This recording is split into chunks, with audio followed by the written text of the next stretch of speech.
Right. She just went to the store. Hey, Greg, Leon, how are you? I'm great. How you doing, Rod? I'm doing great, thanks. Exciting week Good. for you. Yeah, it'll be fun. I haven't played, believe it or not, the last time I played the whiskey, uh, Metallica opened up for me, and it was like 1983, and I've done a million shows since then. But we're going back, and yeah, it should be fun. Wow, we'll get to That all was that in a second. I was just thinking of something. yeah. I met you for the first time last July at the Peterson Auto Museum in downtown LA In with your Hollywood. lovely wife, Yeah. Sousa. So, funny Uh-huh. story. I met Sousa about 1988, 89. She's living on the West Coast here, and she was a singer, a good singer.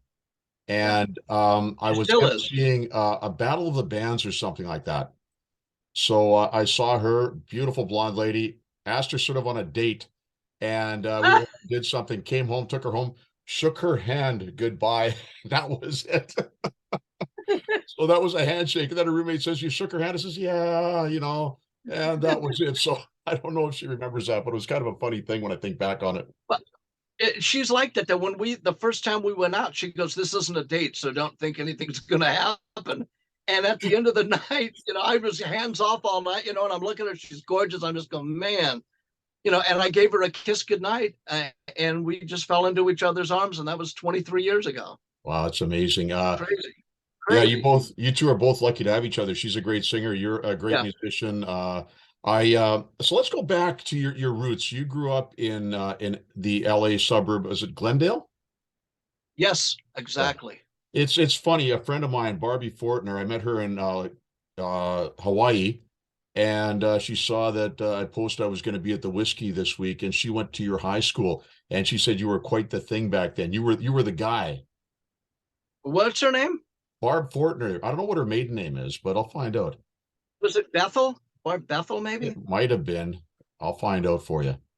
All Uh, right. yeah, yeah. Cool. So she Yeah, said, yeah. I was quite a thing back then. No, I'm kidding. So what started it all? I look at the history of rock music, the LA scene. It's always been one of my favorites. Yeah. Well, I started out as a drummer actually, and I had bands in junior high school. And the guys we used to rehearse in my living room in Glendale on the weekends, and the guys would leave their guitars there. Everything was tuned up, so they'd leave. But the whole time I'm playing drums, I'm looking at their hands and I'm trying to remember the chords they're doing. And so they would leave, and I'd sit there and practice those chords. And within a couple of months, I had, 5 or 6 songs down that I could do, and I was actually getting pretty good. So I had another friend of mine that played drums. I had him come over and play my drums. I ended up buying a cheap little guitar at a pawn shop for $6, if you can believe that. And talk about cheap. It was, man, it hurt your hands to play it, but I loved it. I had a guitar. And, I worked my way up to getting a nice Hagstrom guitar. Then I got a Fender Jaguar guitar. And we played hundreds of shows during high school. And we played all the on the, what do they call it, in the quad. They'd have a lunchtime break, and I'd play there with my band for an hour, or they'd have assemblies. And how it started out really when I knew that I had something was in junior high school. They had a battle of the a band. That was a talent show. It wasn't a battle of the bands. And we rehearsed my little three-piece band. We rehearsed in my living room, and they said we could do the talent show. So we didn't couldn't drive because we're all kids. So the night before, we went and got a bunch of we had three, what do you call them, shopping carts, and we loaded all the equipment on my porch into the shopping carts. In the morning, we pushed those damn things about a mile and a half to Roosevelt Junior High School. They had the people went crazy for us, and there was half the school went to the first show, and then half the school went to the second one. And the first one, it was packed. The second one, all the people that liked it from the first, they cut class and they were at the second, so it was overflowing in there. And from that point on, people were having parties just so I could play there. I That mean, that's it was incredible. that's amazing. But back to something here. You have the equipment set up in your front room. You're 14 years old. This is your parents' front room. Yeah. I mean, what gives?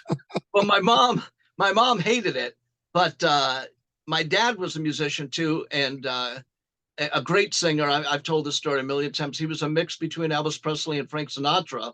that was what he sang, and his voice was. He was this really good looking Italian guy, but he didn't know how the music business worked. He was out here from St. Louis, Missouri, and the next thing you knew, he was in the service. He wound up out here, and he always dreamed of being a singer, and he was a great singer. And when we were kids, there was a place called Kiki's in I think it was called Atwater, and it was a Mexican restaurant. And we would go there, and there was a piano bar, and they would let kids in there because they served dinner. We'd have dinner, and my folks would have drinks or whatever. And I guess my mom or my dad told him, well, my son can sing. And so we did some Wayne Newton. I want some red roses for a blue lady. And I would get up, and every week we'd go there. They'd get me up there, and then one thing led to another. Next thing you know, when people would bring Shirley Temples or Roy Roger drinks over to the table for me, and I'm like 7 years old, 8 years old, and it was just fun, getting applause. And, at first you're so embarrassed, you can't even believe you're doing it. And then after a while, it just said, okay, well, I guess they like it, so I'll do it. And that was how I started singing. My dad, and my mom sang too, but she hated the music industry, and she thought it was all sex, drugs, and rock and roll. She didn't want any part of it. And my dad wanted sex, drugs, and rock and roll. No, I'm kidding. But my dad had just a natural talent to sing.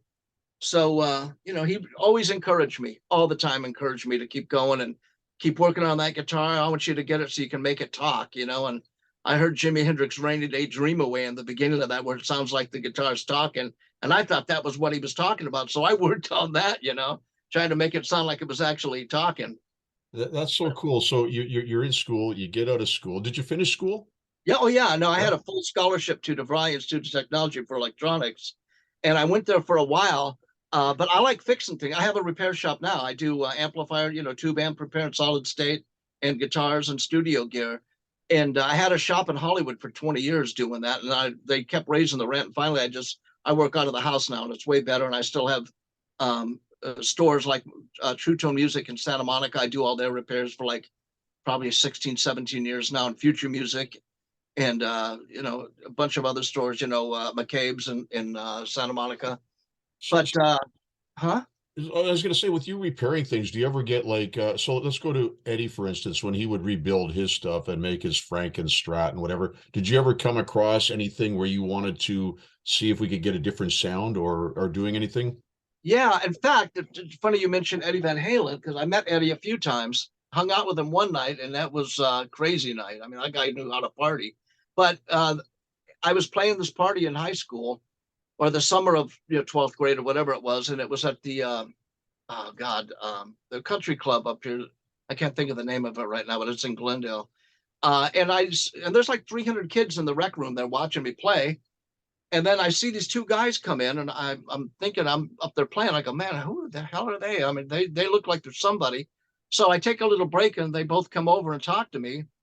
And they're, hey, how do you get that fitter Jaguar to go down so low with a tremolo arm? And I told him I took out this spring, and I stretched it out with two pairs of pliers, put it back in there, and bent the arm up. Now I had all this play, so I could just get to do dive bombs.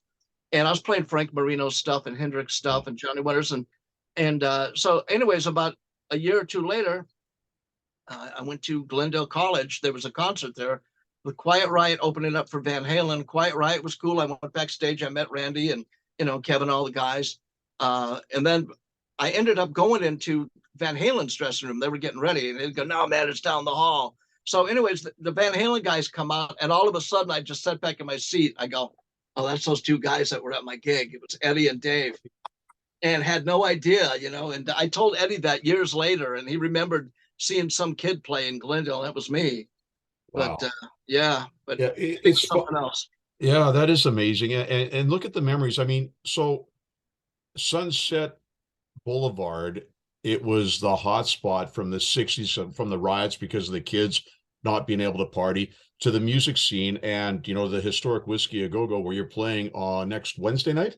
Yes, this Yeah, coming Wednesday, the yeah, 31st. and just the history and the LA music scene, is that what drew you in and more was that, or was it just something else that kept you in there? Well, what happened was, I grew up in Glendale, which is, 5-10 miles from Hollywood. But we read articles that Van Halen used to play Gazzarri's. So, and they made it. So we're little kids, we're thinking, well, if we play there, maybe we follow in their footsteps. I think that's why everybody came to LA after Van Halen, you know. So anyways, I did a couple auditions for Gazzari's. I didn't get the first two auditions, and Bill pulled me aside. He goes, "You know, kid, I think you're great. I think you're going to be something, but these guys in your band are going to hold you back." He goes, "They're not up to your standard." So I put an ad in the recycler, did a cattle call, and I found Gary Holland, who Gary Helen back then, and I found Don Peterson on bass, and we rehearsed for about a month. We went and did a audition. Bam, we're right in there. The next thing you know, we're playing like every second or third weekend of Thursday, Friday, and Saturday. And we'd play like 3 sets a night. We're doing mostly covers, some originals. I was just learning how to write songs then, and it was just a blast. I mean, there was girls everywhere. It was just fun. I mean, it was really, really fun. It was such a scene, and that just does not exist anymore like it was. I mean, from Clark Street all the way to Doheny, it was just nut to butt people. You know, girls dressed to the nines, guys dressed to the nines. You know, everybody looked like a star. I mean, everybody was out to have a good time, meeting girls, meeting guys, whatever. And it was just fun. And it was like literally 7 nights a week. If you were bored, you went down there. It was happening. There was always great bands playing.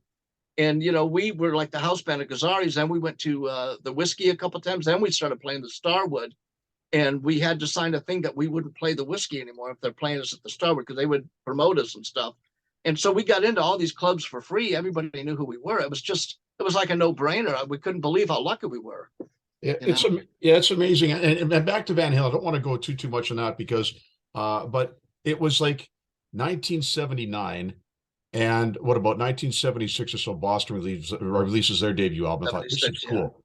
Yeah, and then 79, this album's released by this band called Van Halen, and it's like, where have you been all my life? It changed everything. It's like we'd been waiting for this album its whole life, and that sort of defined the LA music scene, you know, from Van Halen to the Bullet Boys to you, Quiet Riot, everybody down there. Yeah. No, it was a whole scene. And you're absolutely right. The whole world changed when Van Halen came out.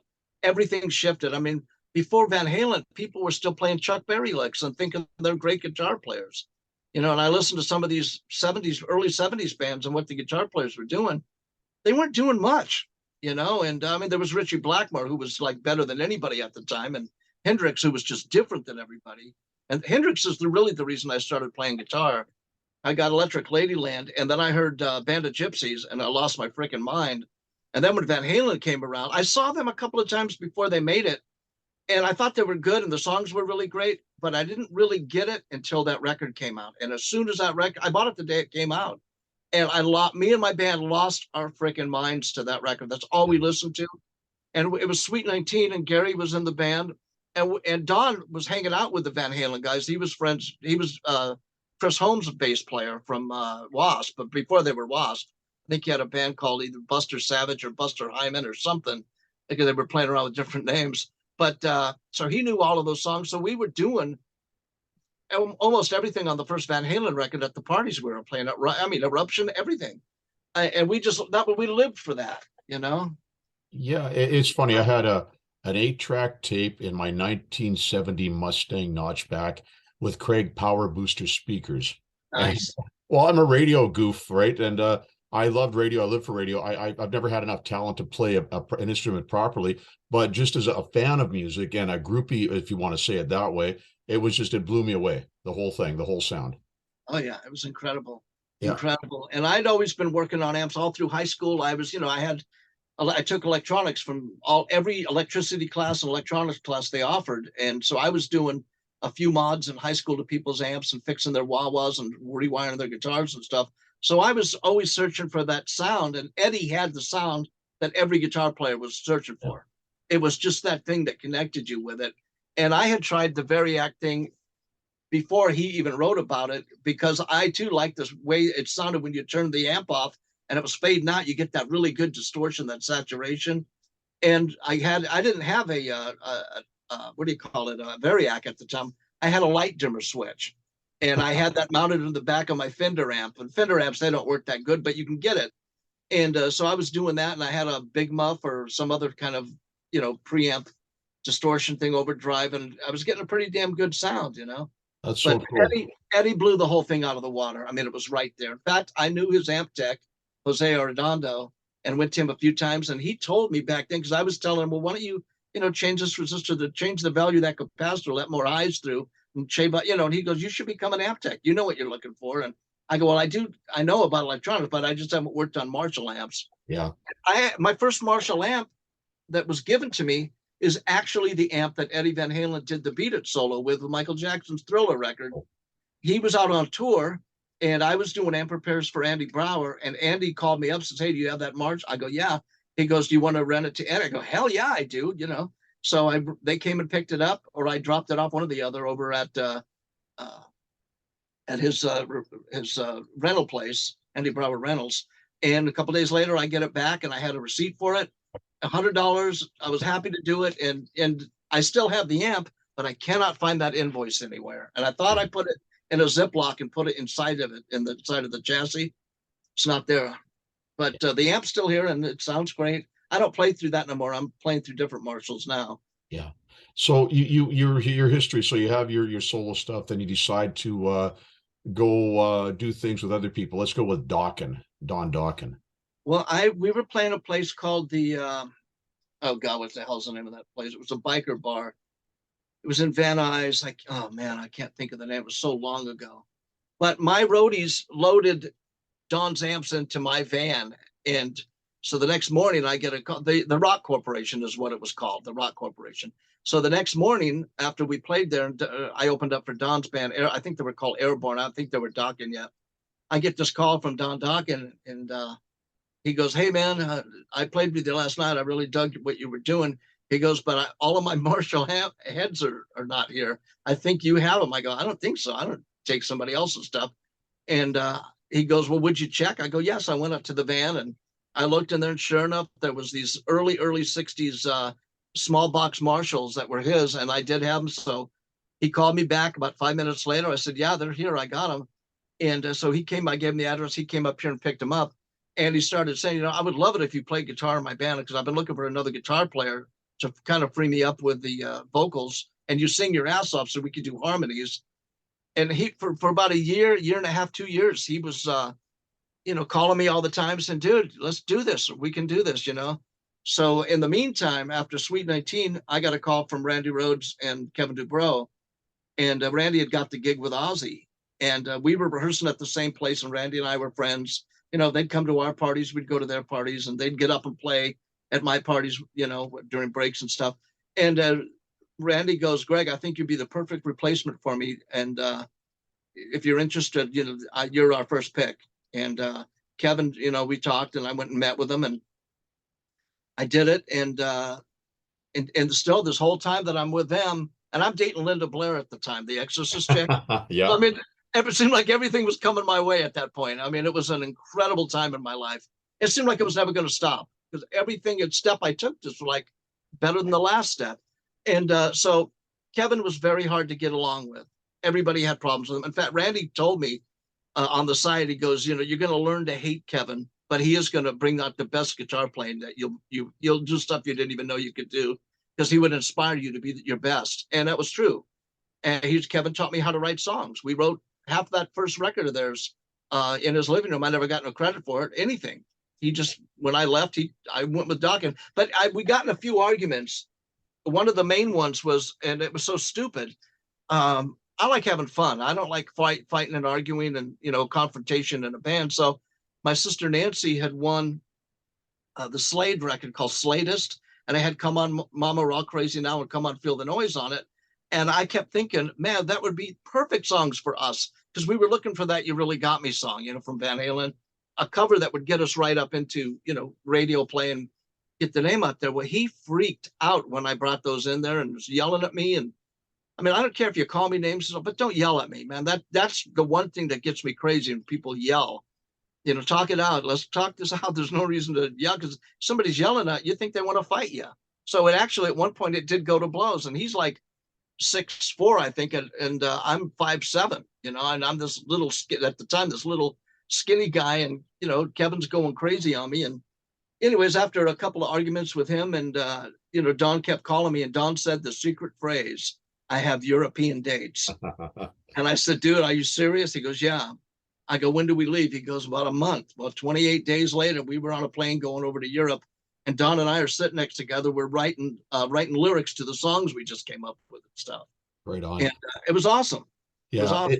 it's funny, the Quiet Riot, the Randy Rhoads. There's times in your life when you remember the time and place that something happened. When Keith Moon passed away, I knew where I was. John Lennon, same thing. Randy Rhoads. I was in a little town called White Rock, just driving up a hill, listening to CFox radio station I worked at, and I heard of Randy's passing. And it's like, wow, it's just ingrained in your memory, right? Things like that happen. So sad, but it's part of life, right? Yeah, yeah, yeah. And I there's remember when I got the call. I'm not the call. I was asleep at my folks' place, and my dad came in, shakes the bed. Greg, wake up. I go, what? He goes, your buddy just got killed in a plane crash. I go, what are you talking about? And my dad could never get anybody's names right. He said Rocky Road. He oh goes, your no. buddy Rocky Road just got killed. I sat up. I go, what? He goes, it's on TV right now. So I get up and I look, and it's this Randy Rhoads, guitarist for Ozzy, killed. And I called up Kevin, and we were both just crying on the phone. I had already left Quiet Riot at that point. We were calling it Dubrow at that point. But oh, it was really sad. And all of our friends, all of us were at the funeral, and it was just surreal. You couldn't wrap your head around. It was like, and I've said this in other interviews, there was a piece of every one of us died when he did, because we all loved him. And he was a really funny guy. He was a really nice guy, super gentle, had a wicked sense of humor. And we all, we knew he was going to probably make it was going to be Eddie, Randy, and I thought it was either me or George Lynch, and then George Lynch takes my place in Dokken when I quit, and then he gets picked up. I just made some silly moves when I was young, but yeah, it was terrible when Randy passed, and I worked for his mother for about a year teaching guitar. I took over all of Randy's students, and when I was done with that, it was like 80 students. When that was done, I made a promise to myself to never give guitar lessons again, because it burned me out so bad, and I've kept that promise to myself. That's awesome. It's funny, just back to Randy, the rumors, the collaboration about you and Randy talking about a chord from a Steve Miller song and playing it backwards. No, well, that was me. I Yeah. took it in there, and I had a song called Every Time. And I showed it to Randy, and I go, look at this. Look how cool this sounds when you do this. And I go, it's just the chords to Swingtown by Steve Miller, but you turn them around and you change the rhythm on it, but it's the same exact chords. And I showed it to him, and he loved it. The next thing I know, Crazy Trains, you know. No, no writing credit. Again, my dad always told me, quit helping these people out. They don't care about you. They're gonna steal your best stuff and go on and do something with it. That's crazy. All right, Yeah. your new project. You gave this to me last Where'd uh you get that, Tonkin? July. Yeah, I got this and Sousa's album. Both are great. They're in my CD player on repeat. Tell the Children. It was just released by CBS Records or Sony Yeah. Records. No, Sony. Sony, yeah. It was Sony, The Orchard, through Bob Frank distribution. Yeah. And the sound of it, it's like I played it for some friends of mine at a gig I was doing last weekend, and they loved it. It was like, Oh, nice. yeah, it was just the cowbell to the guitar riffs and everything else, just so simple but so good. It was so complex, and it was great. Well, I wrote those songs, and I recorded them at my studio. At the time I had a 16 track tape studio. As soon as I did the last mix on that, I put my 24 track in there. So now it's a 24 track tape studio. But that was all just me at my home studio with my guys. I'd write a song, show it to them, we'd record it, and the next thing you know, we're halfway done with the record, and we finished the record, and we were, we did it during COVID because we weren't playing out live. So, you know, Yeah, and the guys you got, man, just the sound, the bass riffs, the percussion, the drums, Ronnie and Rick. Ronnie Siago has played on over 450 CDs. He's doing sessions all the time for people. My best friend introduced us, and him and I hit it off, but I didn't have a bass player at the time.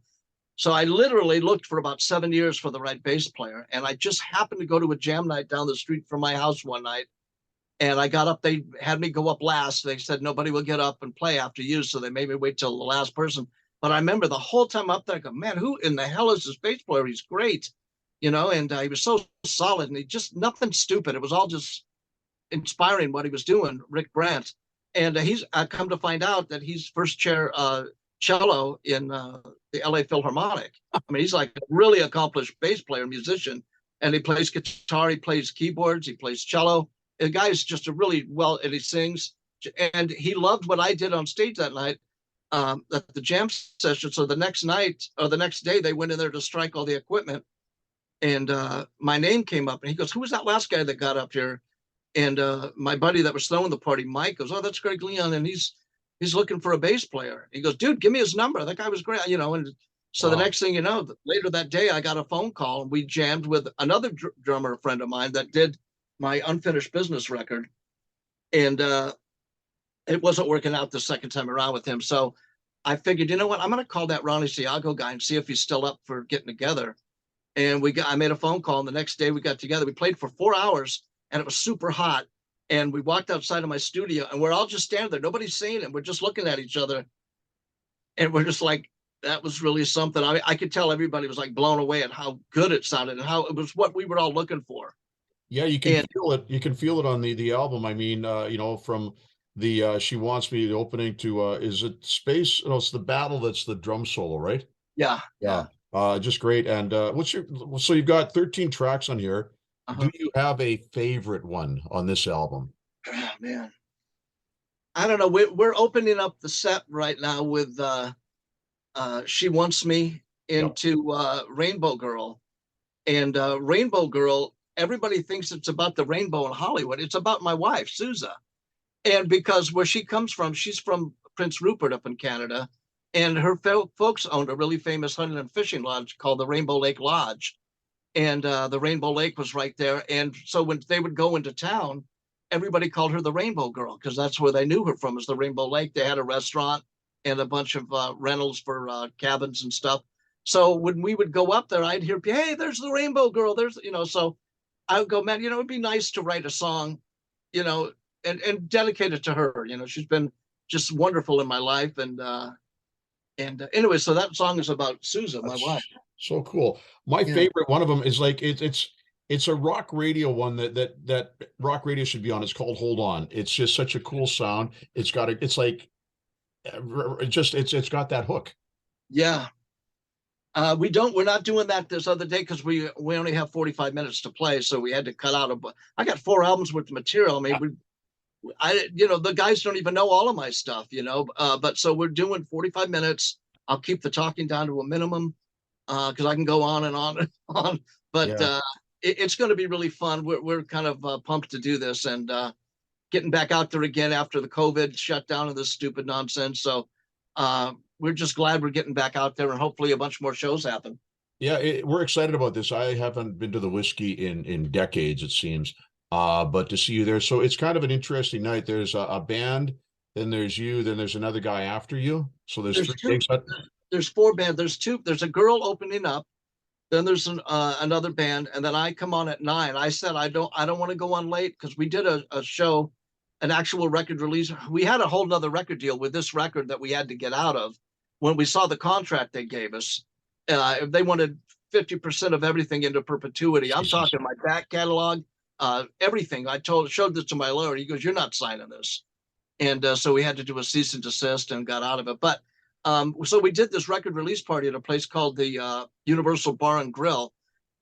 Bunch of people showed up. They went crazy for us because nobody's playing this kind of real, you know, like Yeah. rock and roll, like what Van Halen and Zeppelin and Deep Purple and Humble Pie. It's just real rock and roll. And people were going crazy for it. They just didn't want us to stop. We ended up playing for 2 hours, but a lot of people couldn't stay up that late because they had to get back to the old folks' home or they'd lose their bathing privileges. See, and So that's the joke. I just did a gig the other night, and I look in the audience. I'm on stage, emceeing, and gray hair everywhere. It was like looking at a rows of Q-tips. It's like it's like what the heck? I don't remember getting this old. I know I was at we played a party for the mayor of Glendale, David. God, I can't think of his last name right now. It starts with a W. It doesn't matter. And they had a bar, and all these old blue-haired ladies were at the bar, and it looked like when you go and you see a bunch of shrimp that are all bent and around a thing. And I just started laughing. I didn't tell anybody, but that's how I was envisioning them, like shrimp hanging over a bowl with ice in it. That is so, but it's funny, Yeah.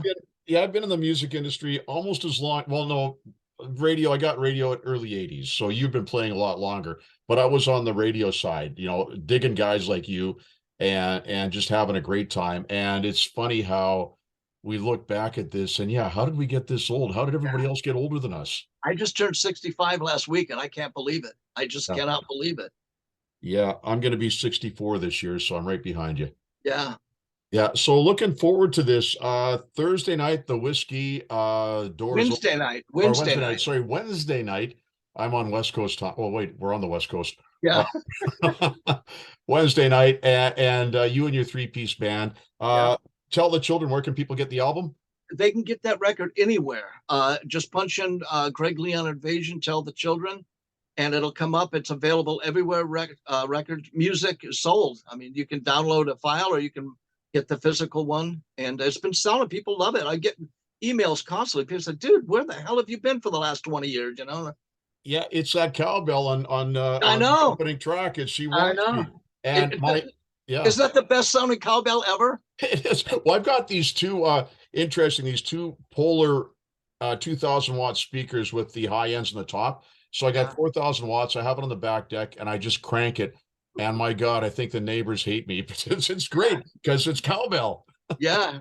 Yeah. I was blown away how good that because with the drums on that, I only used 4 mics on that. And that was just the room mics picking it up. And it was just perfect. Well, yeah, back to this, but you're analog, right? You're not digital recording. I'm totally analog, 100%. Oh, see, and the kids that are going through this now will never know the joy of punch editing. Yeah, I love it. Oh, yeah, that's so cool. Greg Leon, I look forward to seeing you on Wednesday. We're flying in Tuesday, so we'll see you on Wednesday. Right on. I'll see you then, Rod. Thank you so much, man. You're something else, man. You are awesome. Susan said I would love you when I met you. And so she always talked about you. She was always this Rod Macbeth guy. Well, it's funny, and thanks to Facebook, we hook up again, Yeah. and it's weird, yeah. But no, I'm looking forward to it. Yeah, All right.